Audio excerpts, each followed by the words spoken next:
어떤 사람이 소나 양을 훔쳐서 그것을 잡거나 팔았으면 그는 훔친 소 대신 소 5마리를, 훔친 양 대신에 양 4마리를 배상해야 한다. 도둑이 어느 집에 침입하다가 붙잡혀서 맞아 죽으면 살인죄가 성립되지 않는다. 그러나 그것이 날이 밝은 후에 일어난 일이면 살인죄가 성립된다.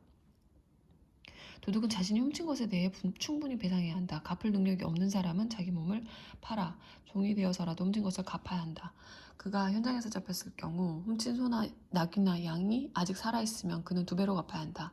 어떤 사람이 자기 밭이나 포도밭에서 가축을 풀어놓아 먹이다가 그 가축이 다른 사람의 밭에 들어가서 뜯어먹었으면 가축의 주인은 자기 밭이나 포도밭에서 난 가장 좋은 것으로 배상해야 한다. 불이 나서 덤불로 던져 낯가리나 아직 거두지 않은 곡식이나 밭 전체를 태워버렸으면 불을 놓은 사람이 그 피해를 배상해야 한다. 어떤 사람이 이웃에게 돈이나 물건을 보관해달라고 맡겼는데 그 맡은 사람의 집에 도둑이 든 경우 도둑이 잡히면 그 도둑은 2배로 배상해야 한다. 도둑이 잡히지 않으면 그 집의 주인을 하나님 앞으로 데려가서 그가 이웃의 물건에 손을 댔는지 안 댔는지 여부를 판결받아야 한다. 소나 낙이나 양이나 의복이나 그 밖에 어떤 유실물이든지 도난당했다가 찾은 물건을 두고 서로 자기 것이라고 주장하는 경우에는 두 장사자가 재판관 앞으로 가야 한다. 재판관에게 유죄 판결을 받은 사람은 상대방에게 2배로 배상해야 한다. 어떤 사람이 낙이나 소나 양이나 그 밖의 짐승을 보호해달라고 다른 사람에게 맡겼는데 그 짐승이 죽거나 다치거나 없어졌지만 이를 목격한 사람이 없는 경우 그 맡았던 사람은 하나님 앞에서 맹세하여 자신이 상대방의 재산에 손을 대지 않았음을 밝혀야 한다. 짐승의 주인은 그 맹세를 받아들이고 배상을 요구해서는 안 된다. 그러나 그것이 도둑맞은 것으로 밝혀지면 그 주인은 배상을 받을 수 있다. 그것이 들짐승에게 찢겨 죽었으면 찢겨 죽은 짐승을 증거물로 제시하고 배상금은 지불하지 않아도 된다. 어떤 사람이 이웃에게 짐승을 빌렸는데 주인이 없는 사이에 그 짐승이 상처를 입거나 죽은 경우 그는 그것에 대해 배상해야 한다. 그러나 주인이 그 자리에 함께 있었으면 배상하지 않아도 된다. 그 짐승이 세를 내고 빌려온 것이면 그 세를 내는 것으로 배상해야 한다. 어떤 사람이 약혼하지 않은 처녀를 꾀어 잠자리를 같이 했으면 그는 결혼 비용을 주고 그와 결혼해야 한다. 그녀의 아버지가 그녀를 절대 주지 않겠다고 하더라도 그 사람은 처녀의 결혼 비용을 물어야 한다. 마술을 부리는 여자는 살려두지 마라. 짐승과 교접하는 자는 사형에 처해야 한다. 하나님 한 분 외에 다른 신에게 제사를 드리는 자는 사형에 처해야 한다. 나그네를 학대하거나 착취하지 마라. 너희도 한때 이집트에서 나그네였음을 기억하여라. 과부나 고아를 학대하지 마라. 너희가 그들을 학대해서 그들이 내게 부르짖으면 내가 부르짖음을 반드시 귀 기울여 들을 것이다. 내가 몹시 진노를 드러내어 칼을 들고 맹렬히 너희 가운데로 갈 것이다. 그러면 너희 아내는 과부가 되고 너희 자녀는 고아가 될 것이다. 너희 가운데서 아무것도 가진 것 없는 내 백성에게 돈을 꾸어주었으면 심하게 독촉하지 말고 이자도 받지 마라. 너희가 이웃의 겉옷을 담보물로 잡았으면 해가 지기 전에 돌려주어라. 그에게 덮을 것이라고는 그것뿐인데 그가 무엇을 덮고 자겠느냐. 내 이웃이 추워서 부르짖으면 내가 직접 나설 것이다. 나는 자비로운 하나님이다. 하나님에게 욕이 되는 말을 하지 말고 너희의 지도자들을 저주하지 마라. 너희 포도주 통이 가득 차거든 내게 바치는 것을 아까워하지 마라. 너희의 맏아들은 내게 바쳐라. 너희의 소와 양도 처음 태어난 것은 내게 바쳐라. 7일 동안은 어미와 함께 있게 하고 그 후에 내게 바쳐라. 너희는 나를 위해 거룩하여라. 들에서 찢겨 죽은 짐승을 발견하거든 그 고기를 먹지 마라. 그것은 개에게나 던져주어라. 악에 찬 소문을 옮기지 마라. 악인과 어울려 불의한 증언을 하지 마라. 다수의 사람이 악을 행하더라도 그들을 따라가지 말고 다수의 마음에 들려고 거짓으로 증언하지 마라. 또 어떤 사람이 가난하다고 해서 소송해서 그를 편들지도 마라. 너희 원수의 소나 나귀가 돌아다니는 것을 보거든 그 주인에게 데려다 주어라. 너희를 미워하는 자의 나귀가 짐에 눌려 힘없이 쓰러져 있는 것을 보거든 그냥 지나치지 말고 가서 일으켜 주어라. 가난한 사람들과 관련된 소송이 일어나거든 그들에게 돌아가야 할 마땅한 권리를 조작하지 마라. 거짓 고발을 멀리하여라. 죄 없는 사람과 선한 사람을 죽이는 일에 끼어들지 마라. 나는 악인의 죄를 눈감아주지 않는다. 뇌물을 받지 마라. 뇌물은 선한 사람의 눈을 멀게 하고 선한 사람의 말을 왜곡시킨다. 나그네를 착취하지 마라. 너희가 나그네의 처지를 잘 알지 않느냐. 너희도 한때 이집트 땅에서 나그네였다.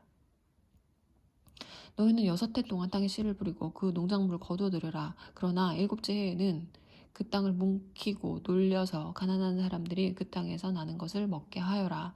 그들이 남긴 것은 들짐승이 먹게 하여라. 너희의 포도밭과 올리브밭도 그렇게 해야 한다. 너희는 6일 동안 일하고 일곱째 날에는 쉬어야 한다. 그래야 너희의 소와 나귀도 쉬고 너희의 종과 이주노동자들도 쉴 시간을 얻게 될 것이다. 내가 너희에게 하는 모든 말을 잘 들어라. 다른 신들은 거들떠보지도 말고 그 이름을 입에 담지도 마라. 너희는 1년에 3차례 나를 위해 절기를 지켜야 한다. 내가 너희에게 명한 대로 너희는 아비벌 정한 때에 7일 동안 누룩을 넣지 않은 빵을 먹으며 봄의 절기의 무교절을 지켜라. 그달에 너희가 이집트에서 나왔기 때문이다. 아무도 내 앞에 빈손으로 나와서는 안 된다. 밭에서 수고하여 얻은 첫 열매를 거두어들일 때에 여름 절기인 맥주절을 지켜라. 1년 농사를 거두어들이는 한 해의 끝에 가을 절기인 수장절을 지켜라. 너희의 모든 남자는 1년에 3차례 주 하나님 앞에 나와야 한다. 내게 바치는 희생 제물의 피를 누룩을 넣은 것과 함께 바치지 마라. 절기 때 내게 바친 제물의 지방을 아침까지 남겨두지 마라. 한 해의 첫 열매 가운데 가장 좋은 것을 너희 하나님의 집으로 가져오느라. 새끼 염소를 그 어미의 젖에 삶지 마라. 이제 마음을 가다듬고 준비하여라. 내가 너희 앞에 천사를 보내어 너희 가는 길에서 너희를 지키고 내가 예비해둔 곳으로 너희를 인도하도록 하겠다. 너희는 그에게 세심한 주의를 기울여 그의 말에 순종하고 그를 거역하지 마라. 그가 나의 권한으로 행동하는 까닭에 너희의 반역을 참지 않을 것이다. 그러나 너희가 그의 말에 순종하고 내가 너희에게 이르는 모든 것을 행하면 내가 너희 원수들에게 원수가 되고 너희 적들과 맞서 싸우겠다. 내가 보낸 천사가 너희보다 앞서가서 너희를 아모리 사람과 헷 사람과 브리스 사람과 가나안 사람과 히윗 사람과 여부수 사람의 땅으로 인도할 때에 내가 그 민족들을 깨끗이 없애버리겠다. 그러니 그들의 신들을 숭배하지도 말고 섬기지도 마라. 내가 그들을 지면에서 쓸어버리고 그들이 신성하게 여기는 낭금 모양의 기둥들을 산산이 부수어 버릴 것이니 너희는 그들이 하는 짓을 조금도 따라하지 마라. 너희는 너희 하나님을 섬겨라. 그러면 내가 너희의 음식과 물에 복을 줄 것이다. 내가 너희 중에서 병을 제거할 것이니 너희 땅에서는 유산하는 일도 없고 임신하지 못하는 여인도 없을 것이다. 내가 반드시 너희가 풍족하고 흠잡을 데 없는 삶을 살게 하겠다. 내가 공포를 너희 앞에 보내어 너희가 맞서야 할 민족들을 혼란에 빠뜨리겠다. 너희는 너희 원수들의 뒤통수만 보게 될 것이다. 또한 내가 절망을 너희 앞에 보내어 히윗 사람과 가나안 사람과 헷 사람을 너희 앞에서 몰아내겠다. 내가 그들을 단번에 없애버리지는 않을 것이다. 이는 그 땅이 잡초로 무성해지고 들짐승들이 그 땅을 차지하는 일을 막으려는 것이다. 내가 그들을 그 땅에서 서서히 몰아내겠다. 그동안에 너희는 너희의 곡물을 자라게 할 기회를 얻고 그 땅을 너희 소유로 삼게 될 것이다. 나는 너희의 경계를 홍해에서 지중해까지 그리고 광야에서 유프라테스 강까지 뻗어가게 하고 그 땅에 살고 있는 모든 사람을 너희 손에 넘겨주겠다. 그러니 어서 가서 그들을 쫓아내어라. 그들이나 그들의 신들과 타협하지 마라. 그들이 그 땅에서 너희와 함께 머물지 못하게 해야 한다. 그러지 않으면 그들이 너희를 꾀어 죄짓게 하고 그들의 신들을 섬기게 할 것이다. 조심하여라. 그것은 대단히 위험한 일이다. 하나님께서 모세에게 말씀하셨다. 너는 아론과 나답과 아비후와 이스라엘의 장로 70명과 함께 산에 올라 하나님에게 오너라. 그들은 멀찍이 서서 경배하고 모세 너는 하나님에게 가까이 오너라. 나머지 사람들은 가까이 와서는 안 된다. 백성은 결코 산에 올라서는 안 된다. 모세가 백성에게 가서 하나님께서 말씀하신 그 모든 것, 곧 모든 법도와 규례를 말해주었다. 그들이 한 목소리로 대답했다. 하나님께서 말씀하신 모든 것을 우리가 하겠습니다. 모세는 하나님께서 말씀하신 모든 것을 기록했다. 그는 이튿날 아침 일찍 일어나 이스라엘 12지파를 상징하는 12개의 돌기둥을 사용하여 산기슭에 제단을 쌓았다. 그런 다음 이스라엘의 젊은이들에게 지시하여 소를 잡아 번제물과 화목제물을 드리게 했다. 모세는 그 피의 절반을 가져다가 그릇에 담고 나머지 절반은 제단에 뿌렸다. 모세가 언약의 책을 들고 낭독하더니 백성이 귀 기울여 들었다. 그들은 하나님께서 말씀하신 모든 것을 우리가 행하겠습니다. 우리가 순종하겠습니다 하고 말했다. 모세가 남은 피를 가져다가 백성에게 뿌리며 말했다. 이것은 내가 전한 이 모든 말씀에 따라 하나님께서 여러분과 맺으신 언약의 피입니다. 그 후에 모세와 아론과 나답과 아비후와 이스라엘의 장로 70명이 산으로 올라가서 이스라엘의 하나님을 배웠다. 하나님께서는 청보석을 깔아놓은 것 같은 하늘빛처럼 맑고 깨끗한 곳에 서 계셨다. 하나님께서 이스라엘 자손의 기둥 같은 이 지도자들을 치지 않으셨다. 그들은 하나님을 뵙고서 먹고 마셨다. 하나님께서 모세에게 말씀하셨다. 산에 더 높은 곳으로 올라가서 거기서 나를 기다려라.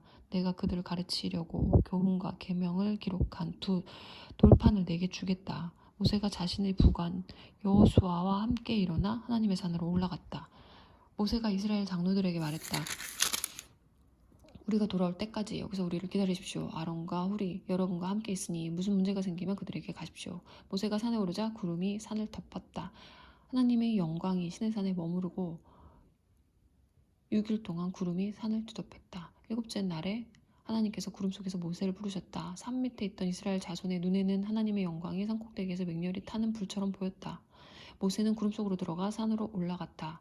모세는 밤낮으로 40일을 그 산에 있었다.